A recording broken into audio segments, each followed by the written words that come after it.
Action heroes are extremely popular, no matter where in the world you are. Most heroes are signs of willpower and determination and inspire many people to do incredible things. Every country has its heroes, especially here in America. Some of the most popular hero groups here in America are the Mighty Morphin Power Rangers and the Teenage Mutant Ninja Turtles, both for their colorful casts, their influence, and overall examples of pure heroism. Hello everyone, I'm Dusty. In this video, I will be determining which group of heroes is stronger between the Power Rangers and the Teenage Mutant Ninja Turtles. Instead of just taking one character from each and making them fight, I'll be talking about the entire team on both sides. On the Power Rangers side, we have the Red Ranger, Jason Lee Scott, the Blue Ranger, Billy Cranston, the Pink Ranger, Kimberly Hart, the Yellow Ranger, Trini Kwan, the Black Ranger, Zach Taylor, and the Green/White Ranger, Tommy Oliver. On the Ninja Turtle side, we have Leonardo, Raphael, Donatello, Michelangelo, and Splinter, Casey Jones, and April O'Neil. There's a lot to cover in this video since I will be talking about each character individually, specifically the ones that would scale higher or lower than their other team members. I'll be comparing both teams' stats such as strength, speed, durability, IQ, experience, and for this video, teamwork, as well as their equipment to determine which team would come out on top. Before we get into that, we need to talk about these teams' backstories, starting with the Power Rangers. Millions of years ago, the evil sorceress Rita Repulsa was imprisoned in a space dumpster by the wise galactic wizard Zordon with the help of his robotic assistant, Alpha 5. After 10,000 years, astronauts accidentally release Rita, who immediately vows to conquer the Earth. To stop her, Zordon recruits a group of teenagers with attitude from the city of Angel Grove to become the Mighty Morphin Power Rangers, Defenders of Earth. Zordon selected 5 teens in particular, and they were Jason, who became the Red Ranger of the Tyrannosaurus, Billy, who became the Blue Ranger of the Triceratops, Kimberly, who became the Pink Ranger of the Pterodactyl, Trini, who became the Yellow Ranger of the Smilodon, and Zach, who became the Black Ranger of the Mastodon. Together they fought Rita's monsters as a team. Suddenly, one day, Rita creates her own ranger, Tommy Oliver, the Green Ranger, by placing him under an evil spell. Tommy nearly defeated the Power Rangers, but eventually the spell was broken, which caused Tommy to join the Power Rangers, becoming the Green Ranger of the Dragon, and eventually the White Ranger of the Tiger. Together, they eventually defeated Rita, and finally put a stop to her reign of terror. The backstory of the Ninja Turtles varies, but most of them go like this. In the sewers of New York City, 4 baby turtles are accidentally exposed to a mysterious glowing substance known as mutagen, or ooze. The ooze causes them and a nearby pet rat to mutate, gaining human-like appearances and size, intelligence, as well as abilities. The rat was once a pet and student of the Japanese ninja master Hamato Yoshi, who took on the name of Splinter. Remembering his master's teachings, Splinter raises the turtles as his own and trains them in the art of ninjutsu to survive in the human world. Splinter named the turtles after Renaissance artists, and they became a very strong team and brotherhood, which they used to defeat their enemies. The enemies they fight ranges from what media you talk about, but in all medias, or at least most of them, their main enemy is Shredder. And in other versions, Shredder also leads an army called the Foot Clan. But Shredder was the one who killed Splinter's master, giving the turtles a deep personal reason to fight him. And while the turtles may fight through the shadows, they are still a big threat to the Foot Clan. They even have the help of their human friends, April O'Neil in most medias, and Casey Jones in the 2012 and the 1990 movie. who eventually join the roster. Together, the 6 of them fight side by side until eventually the streets of New York were cleaned up and its residents could live in peace. Now that you know who these characters are, let's get to the main attraction. I'll be comparing each team's stats to see which hero team is superior. I won't waste any more of your time, so let's jump right into the first stat, their strength, starting with the Power Rangers. All of the Rangers should scale relative to each other, due to all of them gaining power from the same energy source known as the morphing grid. The Rangers can push massive boulders, yielding large building levels to even city block levels of strength. But they would all reach planetary to star levels due to brawling with Rita and Zed's monsters on a daily basis, who have been stated that they can easily destroy the planet and then some. However, it's quite clear that Jason and Tommy are the strongest out of all of the Rangers. Jason was able to fight Goldar on even ground by himself. Goldar is one of Rita's elite monsters, so he would scale much higher than the putties and the other basic monsters, which would put Goldar at around large star levels. Jason was also able to fight Lord Zed, which should scale him to high universal due to Zed being leagues stronger than Rita, who was a threat to the Earth as well as the solar system and potentially universe. Zed even called Jason the strongest ranger he's ever fought. In the case of Tommy, he was able to fight all of the other rangers, including Jason, and won pretty easily on their first go-around.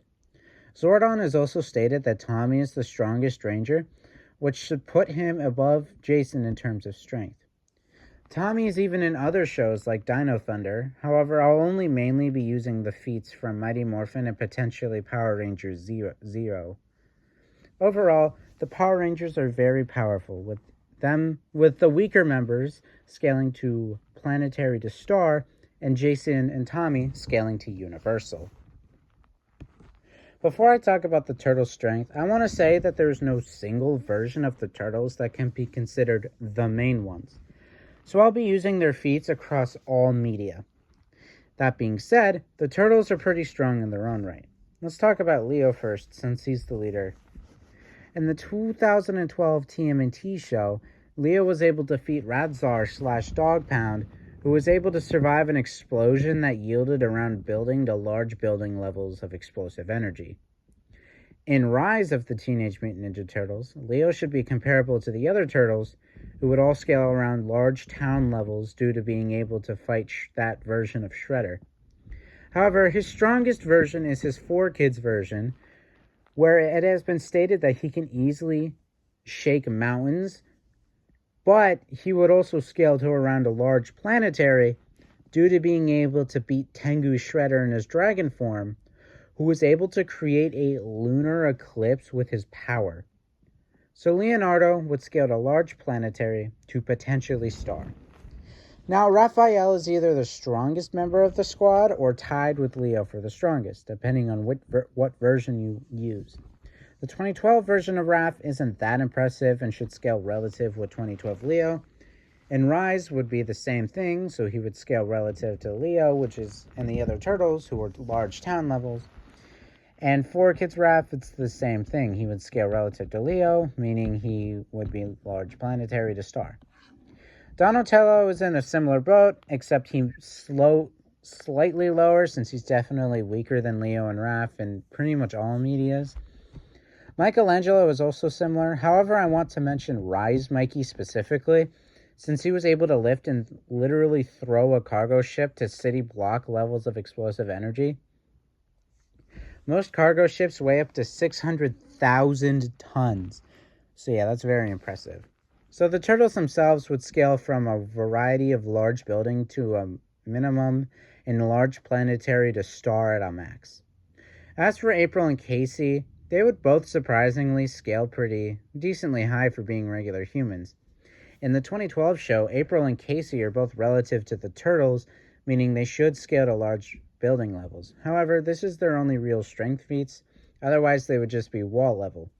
So April and Casey are large building levels in strength. Splinter, on the other hand, is decently impressive. He was able to beat Tiger Claw in the 2012 show, which is a small building level feat.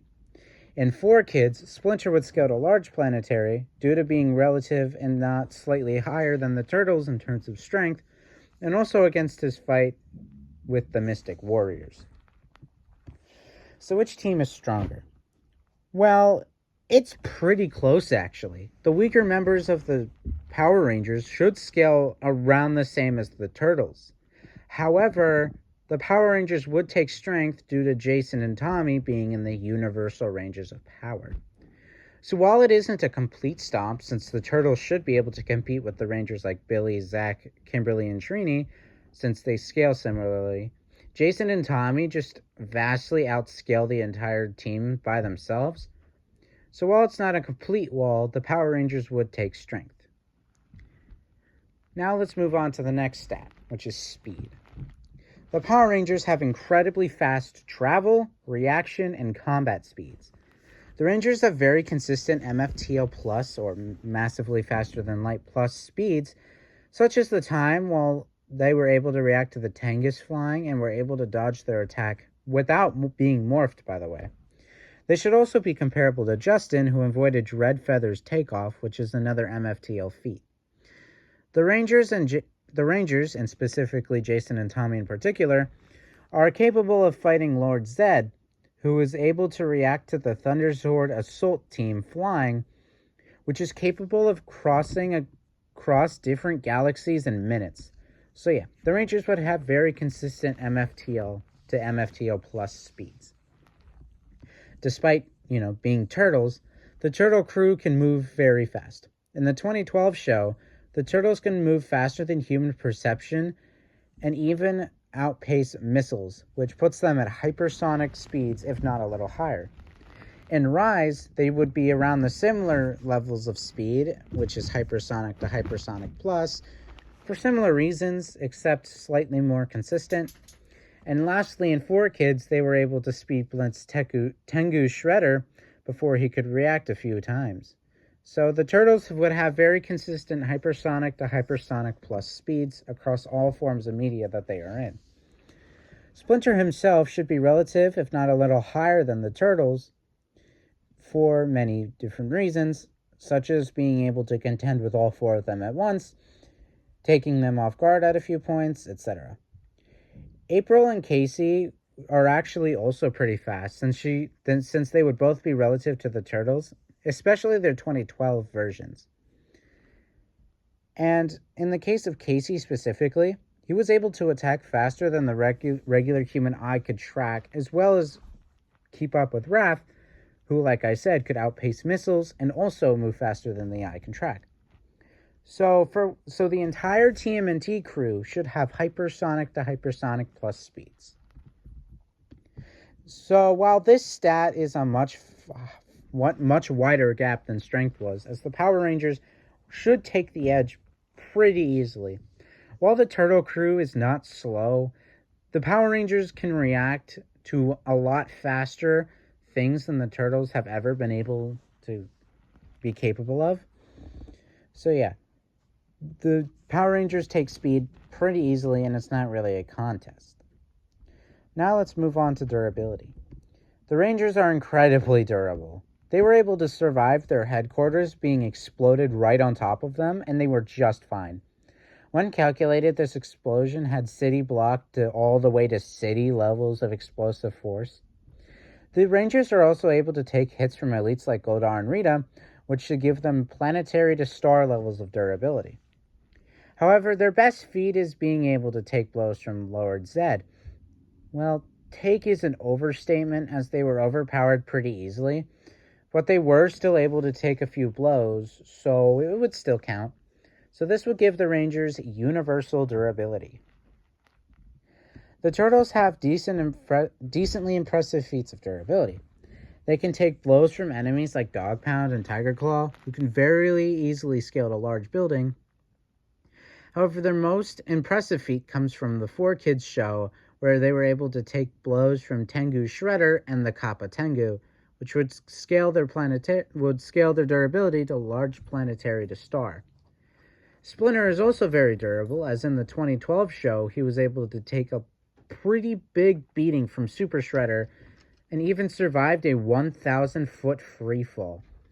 And in the 4Kids show, he was able to take a beating from the Mystic Warriors with no real injuries, which should mean he would scale relative to the Turtles in terms of durability, giving him large planetary to star levels of durability. The only real durability feats we have for both April and Casey come from the 2012 show, meaning they're not that impressive. April was able to survive a beating from Karai, which should be relative to the 2012 Turtles' large building levels of durability. But Casey would have even a lower durability, since his only good durability feat is surviving being thrown into wooden crates by Dog Pound, which would give him wall-level durability at a max. However, in the 1990 movie, he was able to survive being launched in the air with a bat, but that's still not impressive and would be even lower than wall-level durability. So yeah, this isn't really a contest. The Power Rangers are far more durable than the Turtles. The Turtles can take hits from people who can destroy the planet, and the Power Rangers can take hits from Universe Busters. And April and Casey they get one shot by the Power Rangers. If their best durability feat is large building, yeah, they don't really stand a chance and would probably get one shot. So let's move on to the final stats, which are IQ, experience, teamwork, and equipment. The Power Rangers, being a very teamwork-heavy group, excels in this stat. Each Ranger should also be pretty intelligent. Jason, in particular, knows multiple fighting styles and is actually a karate champion. The Rangers are master strategists as well as analyzers, being able to examine the environment to help change their strategies on the fly to adjust for the battlefield. The morphing grid helps the Rangers as it gives them as much information as they need to win the battle. Even Rangers like Billy, who knew nothing about martial arts, became a very skilled fighter. The Rangers are also capable of detecting their opponent's weak points and exploiting them, as we see in Season 2 of the original series. As for experience, they have so much experience under their belt. They have fought a variety of monsters for years, and the morphing grid gives them the experience of past Rangers as well. As for teamwork, it's their greatest attribute. Each Ranger has their own skills and tactical advantage that, if put together, create an unstoppable force. They are capable of perfect coordination in combat, as well as perfect synergy and trust with each other. Finally, for their equipment, I won't be giving the Rangers their Zords, or even the Megazords, since, that would make things a lot more unfair. So I'll be talking about their other equipment. Each Ranger is equipped with the standard Ranger blaster, known as the Blade Blasters, but each Ranger also has their own weapon. Jason has his signature sword, known as the Power Sword. Billy has the Power Lance. Trini has the Power Daggers. Kimberly has the Power Bow. Zach has the Power Axe. And Tommy has both the Dragon Dagger and the Sword of Saba. Now let's see how the TMNT crew compares. The main feats of IQ mostly come from Donatello and Splinter, since while the other members aren't dumb, they just don't really have many IQ feats. However, everyone would have high levels of combat intelligence. Donatello has been shown in multiple medias to be a master inventor and sometimes a scientist. Splinter, mostly in the 2012 show, has been the teacher of the Turtles and taught them how to fight, but in the 2012 show, which is where Splinter's probably at his wisest, he's so wise he's almost a philosophical character. In terms of combat intelligence, these characters are very stacked. Each turtle was trained to be martial artists by Splinter for their entire lives, as well as masters of their own specific weapons. Splinter also trained April O'Neil in the 2012 show to be a martial artist on par with the Turtles. And while Casey's not on the same level as April and the Turtles, he's still a skilled fighter, and he even matched trained ninjas in the Foot Clan. I don't need to talk about Splinter since he's clearly superior to everyone in terms of combat IQ. And as for experience, they should also be pretty stacked, since the Turtles trained for their entire lives under Splinter's guidance and have fought a multitude of opponents such as Dog Pound, Shredder a lot of times, the Cran, the Foot Clan, etc. for a long time. April and Casey dragged the team down in terms of experience since they both haven't been trained as long as the Turtles, as well as fought as many threats. In fact, they're barely in battles at all. In terms of teamwork, it depends on the version of events, but most of the time that they can use some work. The Turtles, being brothers, are prone to conflict with each other, and that tends to distract them at points, especially if it's a version of Raph that has anger issues like the 2012 version. However, when they do work together, they work together flawlessly, and they even complement each other's skills well. They tend to be in perfect coordination with each other and can strategize very well. It helps that Splinter's there to keep everyone in check in this video. As for equipment, they of course have their signature weapons. Splinter and April tend to just use basic martial arts without any actual weapons, but Splinter's profound with an assortment of weapons.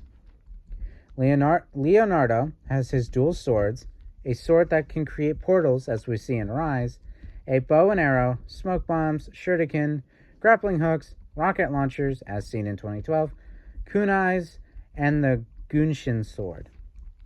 Raphael has his dual size, smoke bombs, shurikens, brass knuckles, a bow and arrows, a wrist-mounted flamethrower, as seen in 2012, a laser gun and axe, also seen in 2012, dual tonfas, and a motorcycle.